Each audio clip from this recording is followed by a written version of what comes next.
Good afternoon, guys. It's Ethan Gladwell with Medicare Millennials here today. Just wanted to come on here and discuss the big uncertain thing in the insurance world, which is referrals. Okay, I know I personally struggle with that. In fact, I might be one of the worst insurance agents here in the United States at getting referrals. It's just not something I'm very good at. Something I really haven't ever been very good at. The first organization that I started with in the insurance business, they were pretty big on that.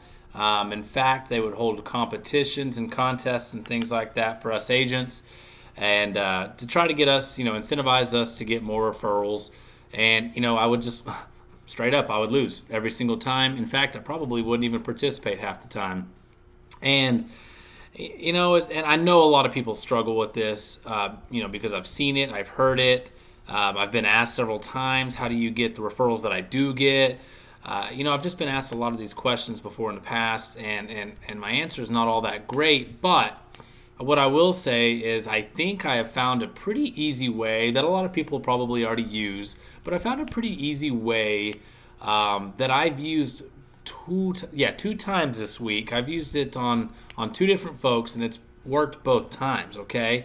So earlier this week, I did get a phone call from somebody that I had helped out on their Medicare Advantage plan. I always ask for them to give me a call when they do receive their card in the mail.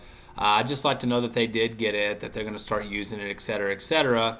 And when she had called and said, "Hey, I got the card. Everything looks good, great," I heard somebody in the background, and I said, "Oh, Mrs. Jones, sounds like you have company over, and I don't want to keep you or anything like that. It sounds like you're having a good time." And she goes, "Well, Ethan is my sister." And I said, "Oh yeah, you had mentioned your sister the other day when we were on the phone together. What I forgot to ask you was, is she on Medicare?" "Well, actually, yeah, she is. She's 2 years older than I am." "Well, great. Why don't you give her my card or introduce us real fast? I'll put her on the phone. I would be more than happy to introduce myself, get her a business card out as well." And so she did. And I talked to the lady, and it turns out I actually wrote the business. She could use my help, and I turned around and helped her. And so, it's not rocket science. I personally don't really enjoy having to offer people gift cards, and a lot of people do, and I'm not trying to step on any toes or anything like that. I don't like twisting arms. I don't know why. I've always felt super uncomfortable with it. That's a disclosure about me. I'm being raw with you guys. I just don't like it. And so it was just that simple. When you're building rapport, whether you're face-to-face or over the phone, you need to be asking questions about family, okay? You need to be asking, who lives with you? Why did you move to that town? Was it because a kid, a brother, a sister, parents, whatever? Any family around? Yeah, my sister lives down the road, or whatever it may be. Guys, that is your referral right then and there. Okay, maybe they're not on Medicare right now. That's fine. They will be one day.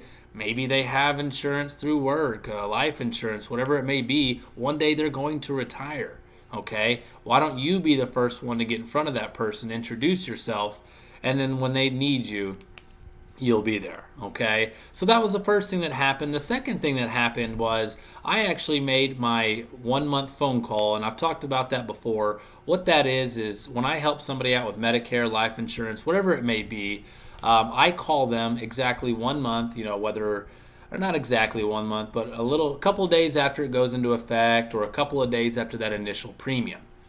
And so I called a lady that I helped out with Medicare, the original client was her mom.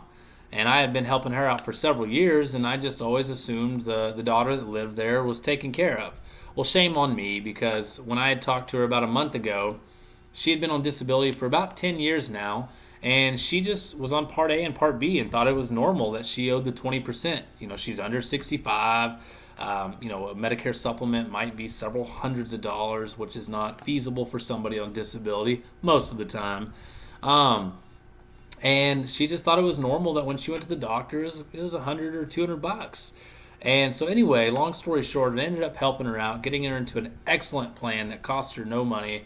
And when she goes and sees the doctor, it also costs her no money, et cetera, et cetera. But when I made that 1 month phone call, just yesterday. When I made that call, I said, "Hey, good morning, Mrs. Jones. It's Ethan Gladwell. Hey, it's been just a few days past a month. Your new coverage went into effect uh, just the other day, whatever it may be. And I just wanted to check in. Have you gotten to use it just yet? No. Okay. Well, I'm excited for you too because you're going to be blown away with how wonderful it's going to treat you, et cetera, et cetera."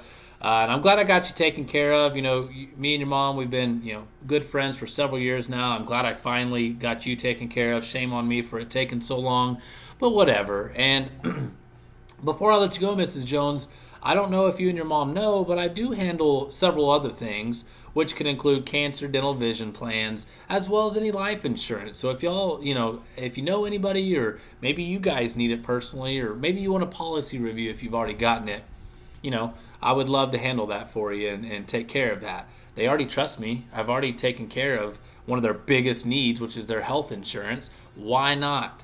Why not ask for that business? They're going to trust you. Sure, I'll take a policy review. She goes, "Well, actually, Ethan, funny you ask. I meet with my lawyer this week, and I really don't know the details of it, but long story short, she was saying, I meet with a lawyer about my ex-husband who has to carry life insurance on him because when he passes, that money will go to me for whatever reason, I don't know. And I had just been researching quotes when you called.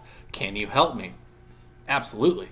Absolutely. Within 15 minutes, I've got an email in her inbox that has 15 carriers with the best prices, highest or from lowest to highest. And I even sent a little suggestion on there. Hey, based on the little bit of information that I know, of course, we'll have to dig a little deeper.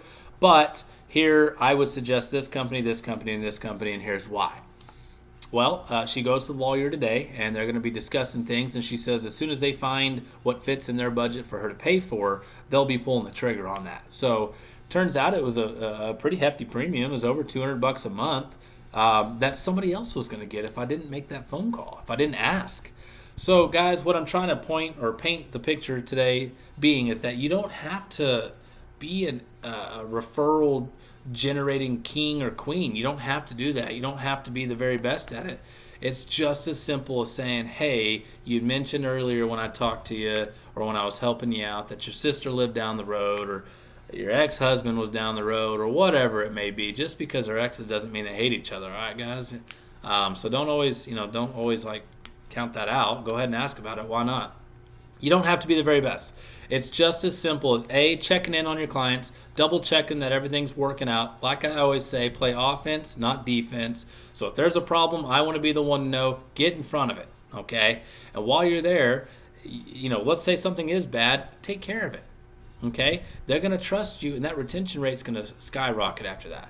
Okay, let's say everything is going well, then make sure to ask, hey, you'd mentioned that person lives down the street or your mom was having a little bit of trouble. Why don't, I've got 10 minutes. Why don't we go ahead and take a look at that while I've got you? It's that simple, guys. I'm starting to get 2, 3, 4, even 5 referrals a week from this. So you don't have to give out gift cards unless you want to. You don't have to twist anybody's arm. You don't have to fake some promotion going on at the office that you need to get as many people as you can. That's not me. If that's you, that's okay. I'm not here to judge or critique or anything like that. I just want to offer maybe a little bit easier way of doing things. So, guys, again, it's Medicare Millennials. As always, please like and subscribe. If you have any suggestions, tips, anything we can work on or talk about a little bit more in depth, please feel free to reach out. And again, I hope everybody's had a wonderful week, and we'll see you guys next time. Take care.